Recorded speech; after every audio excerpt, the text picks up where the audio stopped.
Wasp, Quantumania is directed by Peyton Reed and features the return of Paul Rudd, Evangeline Lilly, Michelle Pfeiffer, Michael Douglas, Jonathan Majors, with MCU newcomer Catherine Newton.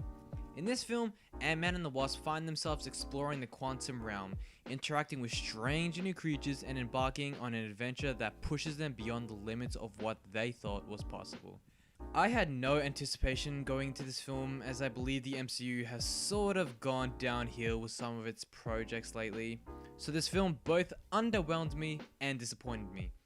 I really enjoy the past two Ant-Man films, as they managed to have their own charm from Paul Rudd's comedic timing and unique acting ability. In this film's case, a lot of the charm has been stripped away. It's labeled as an Ant-Man and the Wasp film even though it does nothing for the Wasp, and even not a lot for Ant-Man himself, as a lot of the movie's relationships aren't even fleshed out that well. The overall story just lacked a strong structure, barely containing much fun action and having a lot of slow expositional scenes.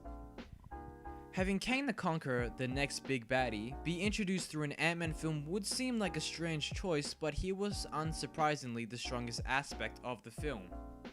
Despite some visuals, Jonathan Majors does an excellent job as Kang, and they set up for him to really show off his acting range.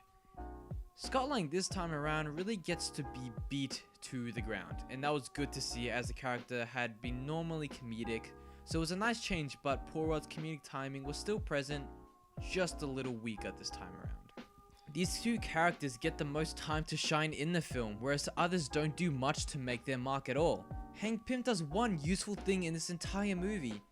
The film just makes the weakest attempts at building and giving more depth to its characters.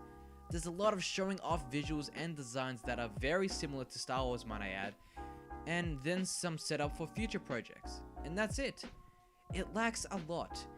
Even with its big climax that can be enjoyable from a view, that sounded bad. Even with its big final battle that can be enjoyable from a view, there's a lot to be bored with in this film. It just needed to have a strong structure that could develop its characters while also building the logic of the quantum realm. I do like an aspect of the ending though, as well as the second post-credit scene. Other than that, I'm afraid that if I watch this again, I'll like it less.